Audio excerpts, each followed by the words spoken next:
Something about the next 2 days is already pressing against your awareness, even if you cannot fully explain it. Yet there is a subtle tension building beneath your normal routine, and that is not accidental because Tuesday, April 28th, 2026 is not arriving quietly. It is arriving like a turning point that has been set in motion long before you consciously noticed it.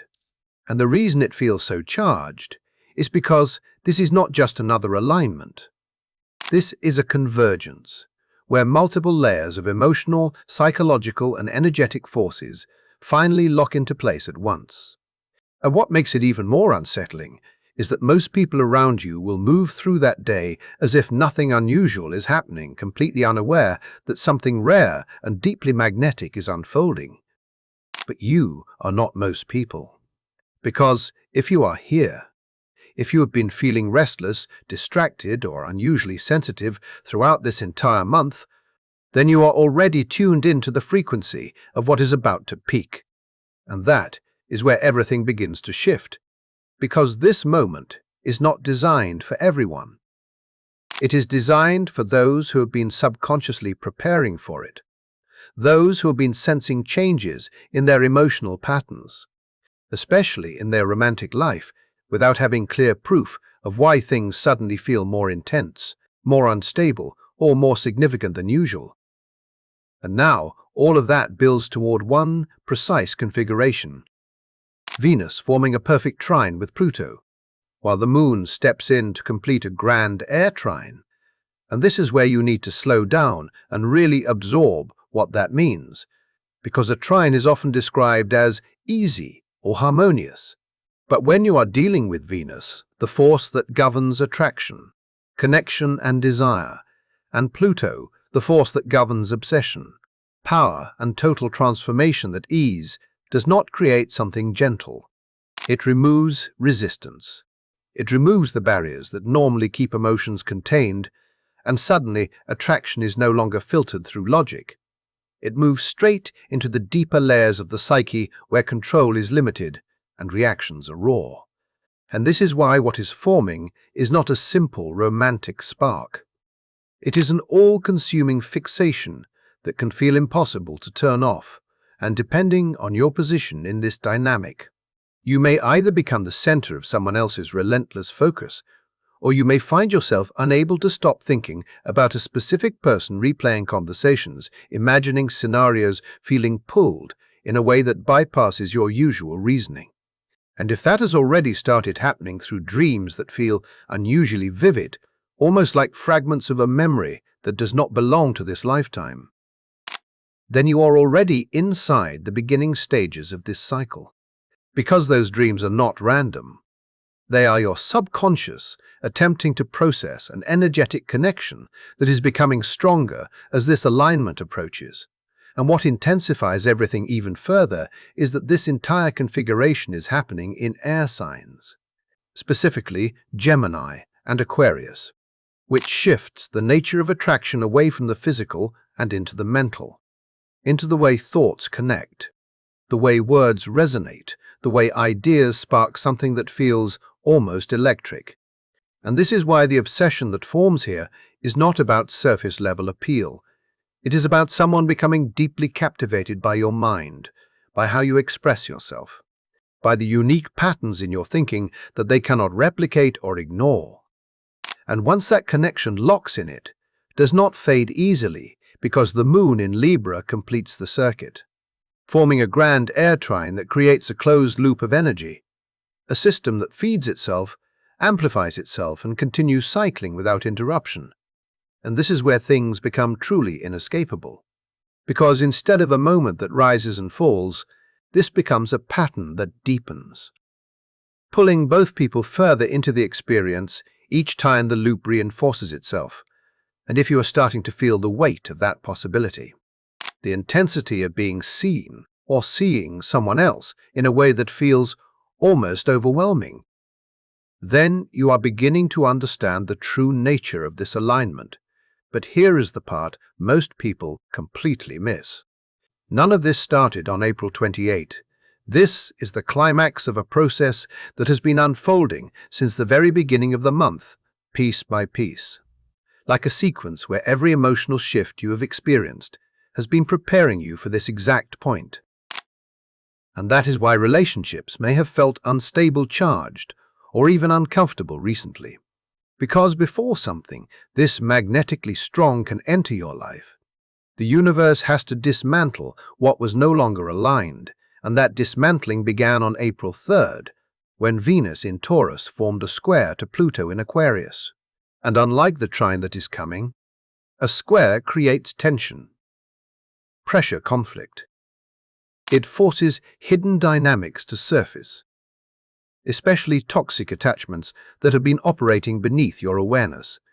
And if you think back to that time, you may recognize moments where something felt strained, where control issues, emotional imbalance, or unhealthy patterns became impossible to ignore. And that was not random. That was the necessary disruption that clears space for what is now about to arrive. Because without that earlier friction, this level of attraction would have nowhere to anchor. And now that you understand how these pieces connect, you are starting to see that what is coming is not just an event. It is the resolution of everything that has been building beneath the surface. And the deeper you recognize that pattern, the more prepared you will be for what happens next. There is a moment you can trace back to earlier this month where something inside your emotional world stopped feeling smooth and started feeling like pressure building from two directions at once. And that pressure was not imagined. It was the astrological equivalent of two forces colliding directly without warning. Because when Venus and Pluto formed that square at the beginning of April, what you experienced was not just tension. It was relational friction, at a level that forces awareness whether you are ready for it or not. And to understand why it felt so intense, you have to look at what each of these energies represents on a psychological level. Venus in Taurus does not approach love lightly. It seeks stability, consistency, something it can rely on and hold on to. It wants to feel secure enough to relax. But beneath that desire, there is also a tendency to grip too tightly, to confuse safety with control, to believe that love must be protected or even possessed in order to last. And then you have Pluto in Aquarius, which could not be more different, because Pluto does not care about comfort, it cares about truth. It digs beneath the surface and exposes what has been hidden, especially the unconscious patterns that keep repeating. And in Aquarius, it does this through detachment and clarity, forcing you to see your own behavior from a distance, almost like watching yourself from the outside. And when these two energies clashed, what was triggered was not just conflict between two people, it was conflict within you, a confrontation between the part of you that wants to hold on and the part of you that knows something deeper needs to change. And that is why the reactions felt so extreme. Because you were not just reacting to the present moment, you were reacting to everything that had been building underneath it. The jealousy that surfaced suddenly, the fear of being left, the impulse to control or to cling. All of that was already there, waiting to be activated. And this square forced it into the open. And if you felt ashamed of how you responded, or confused by why your emotions escalated so quickly, that confusion is part of the process. Because Pluto does not reveal things gently. It reveals them completely. And what it showed you was where attachment had been driven by fear rather than genuine connection, where love had slowly turned into something that felt restrictive or overwhelming. And this is why that period felt like a crisis point, because it was designed to break the illusion that everything was stable when it was not. And for many people, that break was literal relationships. Ended, power dynamics, shifted truths that had been avoided, could no longer be ignored, and even if nothing outwardly collapsed, something internally did. A realization that the old way of relating was no longer sustainable. And just as you were processing that disruption, just as things felt like they were already at their limit, another turning point arrived on April 23rd. And this is where the energy shifted from pressure to sudden rupture, because Venus reached the final degree of Taurus, what astrologers call the anaretic degree, which is not just a transition point, but a moment of urgency, where an energy has reached its limit and must evolve. And at that exact point, Venus aligned with Uranus, and Uranus does not introduce change gradually. It introduces it instantly, unpredictably, like a shock that forces you out of your current state.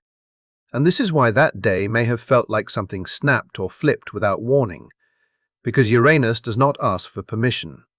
It creates breakthroughs by disrupting what was stable, and the manifestations of that can look very different depending on your situation. It could have been a sudden decision from someone else, information that completely changed your perspective, or even an unexpected attraction that did not fit your usual patterns at all. And what all of these scenarios have in common is that they break the illusion of control.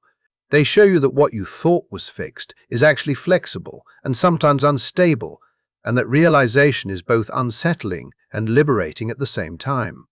Because once the old pattern is broken, you cannot return to it in the same way. And what makes this shift even more profound is what happened immediately after. Because just hours after that conjunction, Venus moved into Gemini, and the entire tone of attraction changed. Almost instantly, the heavy, grounded energy of Taurus dissolved, and in its place came something lighter, faster, more mentally oriented, where connection is built through conversation curiosity, and the exchange of ideas rather than physical reassurance. And then Uranus followed into Gemini the very next day, reinforcing that shift and extending it into a much larger cycle that will influence the collective for years to come. Because Uranus only changes signs every 7 years, and when it does, it reshapes how people think, communicate, and connect on a broad scale. And this means that by the time April 28th arrives, you are no longer operating in the same emotional landscape. You started the month, the focus has moved away from stability and into stimulation, away from holding on and into exploring. And this is where the next phase becomes almost impossible to ignore, because when Venus in Gemini forms that exact trine with Pluto in Aquarius at 12:40 in the afternoon, with both positioned at 5 degrees and 29 minutes, what is created is not just alignment, but precision, a level of exactness that amplifies the effect. And this is where most people misunderstand what a trine really does, because they assume it simply makes things easier. But what it actually does is remove resistance. It allows energy to flow without interruption. And when that flow is between attraction and obsession, between curiosity and psychological depth, what emerges is something that can feel all-consuming. And this is the moment where someone's focus locks in, where attention becomes fixation, where the mind returns again and again to the same person, the same voice, the same patterns of thought. And if you are the one being perceived through that lens, it will feel like an invisible spotlight has turned toward you, drawing attention in a way that is difficult to explain but impossible to ignore. And the deeper question you are now stepping into is not just why this is happening, but what it is trying to show you as it unfolds. There is a misconception that might still be lingering in your mind right now. The idea that a trine is something soft, something gentle, something that simply smooths things over. But what you are about to witness challenges that belief completely. Because when Venus and Pluto connect through a trine, what is created is not softness but inevitability, a kind of pull that feels so natural, so aligned with the deeper currents of the psyche that the person experiencing it does not even recognize it as something they should question. They do not resist it. They do not analyze whether it makes sense. They simply move toward it as if it has already been decided for them. And this is where the true intensity begins, because the absence of friction does not weaken the experience, it accelerates it. It removes every internal barrier that would normally slow things down. And now add to that the fact that this entire configuration is taking place in air signs. And suddenly the nature of attraction shifts into something far more subtle and far more penetrating. This is no longer about what someone sees, or even how they feel in a traditional emotional sense. This is about how they think, how they process, how they engage with ideas. And that is why the fixation that forms here attaches itself to the mind. Not the surface, not the temporary, but the patterns beneath it. And once that attachment is formed, it becomes incredibly difficult to break, because the mind does not forget, in the same way the body or emotions do it, replays it, analyzes it, revisits. And so the person drawn into this dynamic will find themselves going over conversations again and again, hearing your words in their head, dissecting the meaning behind every pause, every shift in tone, every subtle nuance that most people would overlook. And what makes this so powerful is that it feels justified. It feels like curiosity, like interest. But underneath that is a deeper layer of fixation that is embedding itself into their psychological structure. And that is why this type of connection can outlast others by years, because it is not dependent on proximity or circumstance. It exists in the internal world, where it continues to evolve long after the initial interaction, and just as this mental magnetism is locking into place. The energy intensifies even further as the moon moves into Libra on the morning of April 28th. And Libra is not passive in its influence. It seeks reflection. It seeks connection. It seeks balance. And more importantly, it heightens awareness of the other. It amplifies the desire to understand, to engage, to harmonize. And as it travels through the early degrees throughout the day, it forms precise trines to both Venus and Pluto, completing what is known as a grand air trine. And this is where the system becomes closed, where the energy no longer moves in a straight line, but begins to circulate, feeding itself, reinforcing itself, deepening with each cycle. And this creates a loop that feels impossible to step out of, because every thought leads back to the same person. Every idea reconnects to the same point of focus. And from the inside, this does not feel like a choice. It feels like something that is happening to them, something larger than their own will, guiding their attention again and again toward you. And if you are the one being perceived in this way, you may not immediately understand why the attention feels so intense, why the connection seems to carry a weight that exceeds the situation itself. But what you are sensing is the effect of this loop, this constant reinforcement that keeps building beneath the surface. And just when it seems like this would already be enough, there is another layer that makes the entire experience even more primal, because earlier that same day at 6:43 in the morning, Coordinated Universal Time, Mars in Aries forms an exact trine to Black Moon Lilith, and this is where instinct enters the equation. Mars in its home sign operates without hesitation. It is direct, it is driven, it acts on impulse without filtering itself through social expectations. And Black Moon Lilith represents the part of the psyche that rejects control, that refuses to conform, that holds the raw, untamed aspects of identity that are often hidden. And when these two energies align in fire signs, what is created is not subtle. It is immediate. It is visceral. It is a recognition that bypasses logic entirely. And so, while the Venus-Pluto moon configuration is building this intricate web of intellectual fascination, this Mars-Lilith alignment is igniting something beneath it, something that responds on a level that does not need explanation. A pull toward authenticity, toward power, toward the parts of you that do not seek approval. And this combination is what completes the dynamic, because now the attraction is not limited to one dimension. It is layered. It is both mental and instinctual, conscious and unconscious, structured and chaotic. And when all of these elements converge on the same day, the result is not something casual. It is something that feels rare, something that leaves a mark, something that most people will only encounter a handful of times in their lives, if at all. And this is where the question naturally begins to form in your mind, because you are not just observing this from a distance.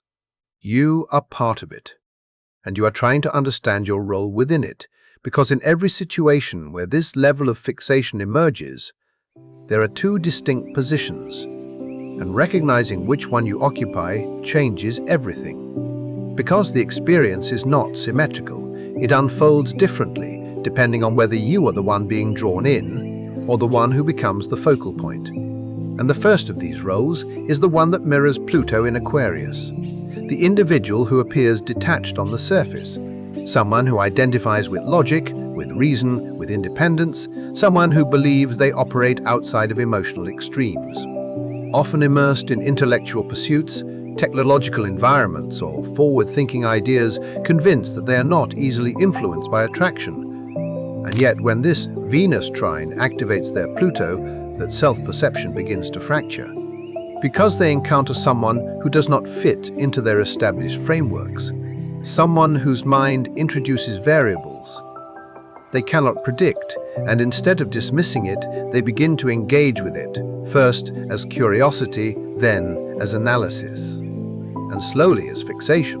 And what follows is not chaotic on the outside, but systematic, almost methodical, as they attempt to understand, to map, to decode what they are experiencing, unaware that the very act of trying to control it is drawing them deeper into the very obsession they believe they could avoid, and that realization is where the next phase of this story begins to unfold. There is a very specific way this energy begins to express itself once it crosses from feeling into behavior. And if you look closely, you may already recognize the pattern forming. Because the person embodying that Plutonian role does not approach this attraction in a chaotic or obvious way. Instead, they become quietly methodical, almost clinical in their focus, studying your presence across every available channel, not out of simple curiosity, but out of a deeper need to decode you. They observe how you communicate, how often you respond, the tone you use in different contexts. They revisit conversations, archive messages in their mind, reconstructing interactions piece by piece, not because they are trying to invade your space in a traditional sense, but because something about you has disrupted their sense of certainty. And now you have become a system they cannot easily map, a structure that does not follow predictable rules. And for Pluto, that is irresistible, because Pluto does not tolerate mystery without attempting to penetrate it completely. It seeks total understanding, total access. And when it cannot achieve that quickly, it becomes even more focused, more determined, pulling itself deeper into the process without realizing how far it has already gone. And this is where the dynamic becomes unbalanced. Because on the other side, you have the archetype of Venus in Gemini, the catalyst, the one who generates this reaction without necessarily intending to, and this energy operates in a completely different way. It is fluid, adaptable, constantly shifting between perspectives, capable of engaging deeply in conversation, while never fully anchoring itself in one fixed identity.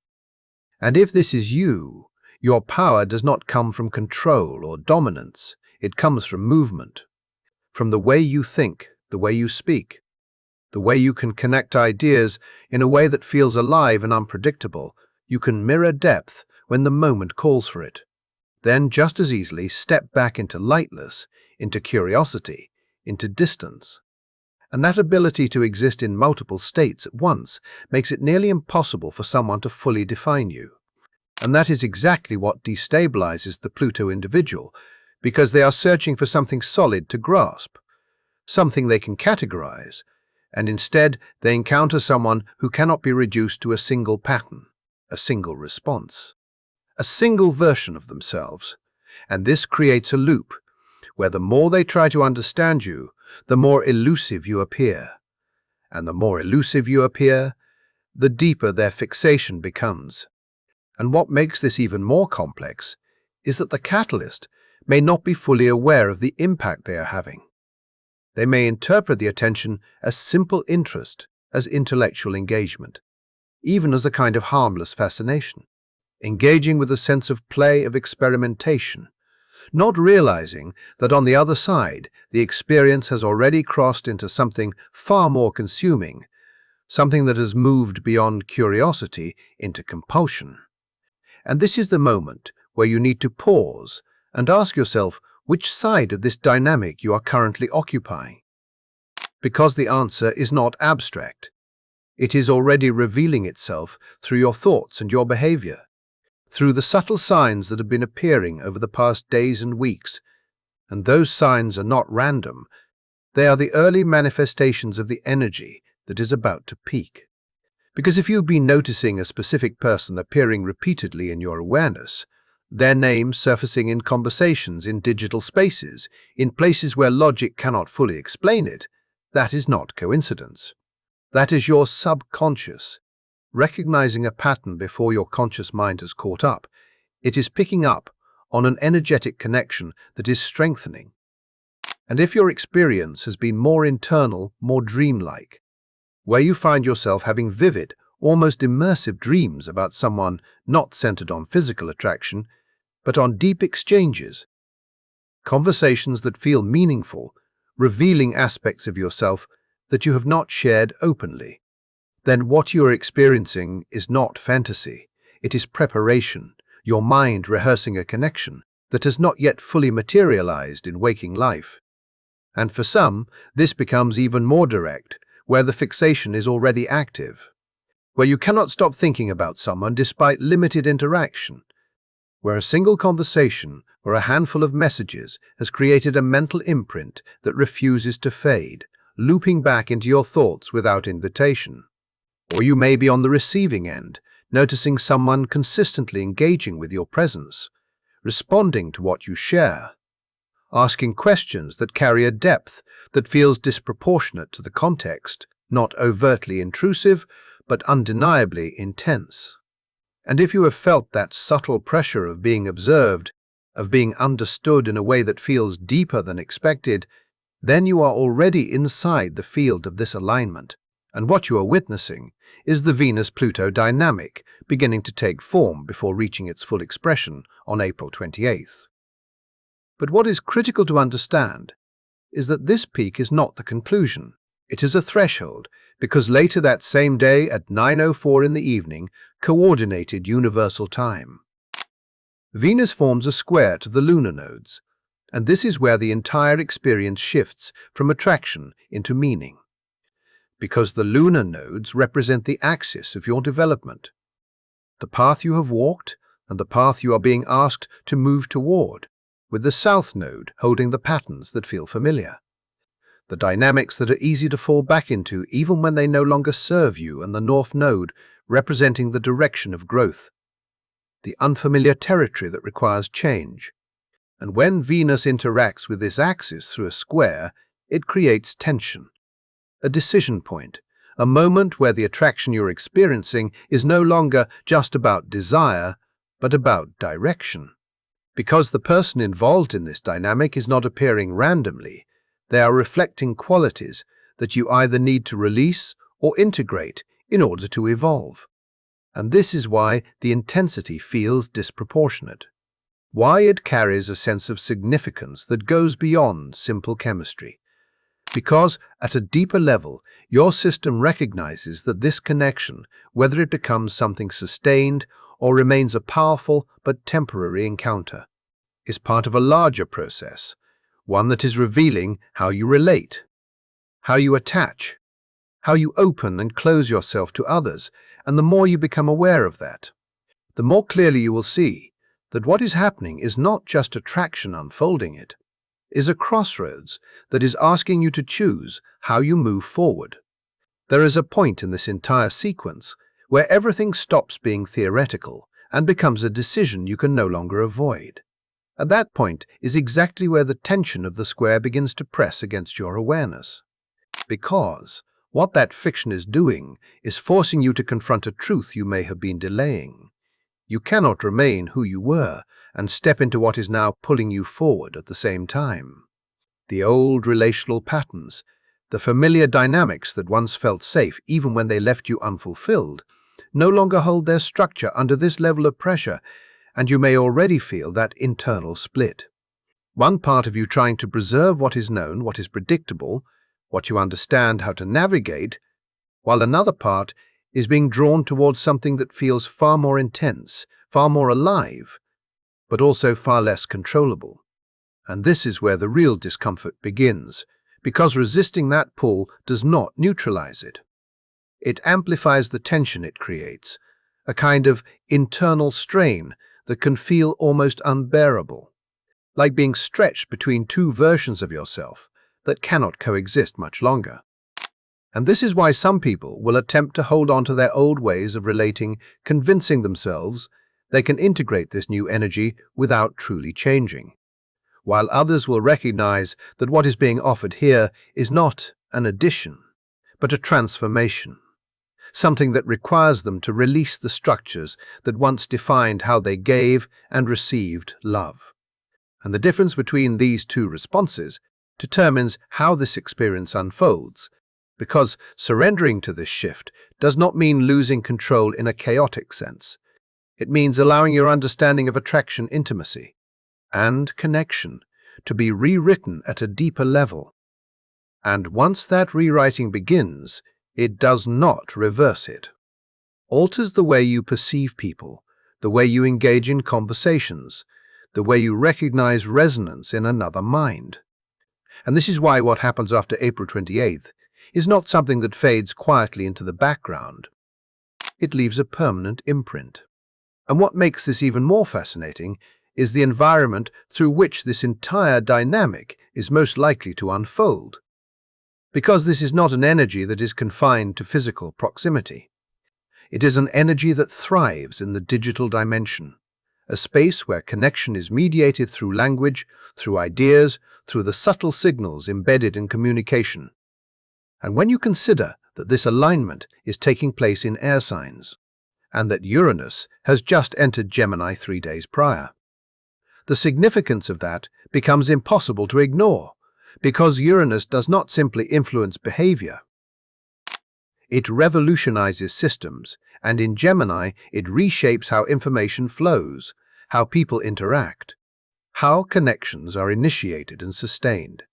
And this means that the magnetic attraction forming around this time is not only personal, but also reflective of a broader shift in how human beings connect. And you may see this manifest in ways that feel almost too precise to be coincidental, a message arriving at the exact moment your attention is open, a recommendation that introduces you to someone whose perspective aligns with yours in a way that feels almost engineered, a conversation that begins casually and then deepens so rapidly that time seems to disappear without your awareness. And from the outside, these moments may appear ordinary, but from the inside, they carry a weight, a sense of significance that is difficult to explain but impossible to dismiss. And if you find yourself revisiting those exchanges, replaying words, noticing patterns in how someone communicates, then you are already engaging with the mechanism through which this obsession develops, because Pluto in Aquarius operates through networks, through data, through the accumulation of information that gradually builds a psychological profile. Not in a manipulative sense, but in a deeply analytical one. And Venus in Gemini responds through expression, through language, through the way ideas are shaped and delivered, creating a dynamic where connection is formed through understanding rather than proximity. And this is what defines obsession in this context. It is not driven by physical presence. It is sustained by access, by the ability to return to someone's words, to study their thoughts, to engage with their mind repeatedly across time. And this is why it can feel even more intense than a traditional interaction, because it does not dissipate when the moment ends. It remains accessible, replayable, constantly reinforcing itself. And as this unfolds, you may begin to wonder how it applies to you specifically, because while the energy is universal, its expression is deeply personal, shaped by the areas of your life that are being activated. And whether this manifests through your communication, your work, your identity, your relationships, or your internal world, the effect is not subtle. It will make itself known through heightened awareness, through shifts in attention, through encounters that feel charged with meaning, and as the day approaches, the intensity of this build will increase, not gradually but sharply, because this is not an energy that eases in it, peaks, it spikes, it demands recognition. And if you are meant to experience it, you have likely already noticed the early indicators, the dreams that feel more vivid than usual, the thoughts that return without invitation, the sense that something significant is forming just beyond your immediate understanding. And the most important thing you can do as this moment arrives is not to force an outcome or attempt to control the direction. Because the nature of a trine is that it flows without resistance. It moves where it is meant to move, and your role is not to push it, but to observe it, to recognize what it reveals about your patterns, your desires, your responses to intensity. Because for some, this will evolve into a connection that reshapes their experience of intimacy in a lasting way. And for others, it will remain a powerful but temporary fixation that serves as a mirror, reflecting back aspects of themselves they had not fully acknowledged. But in both cases, the impact is real. It alters something fundamental in how attraction is experienced. And once that shift occurs, it becomes part of your awareness moving forward. And this is why after this moment passes, you will not return to the exact state you were in before, because something within you will have recognized a deeper layer of connection, one that is not easily dismissed, one that lingers in the architecture of the mind long after the initial encounter has taken place. And that realization is what ultimately defines the significance of this entire sequence.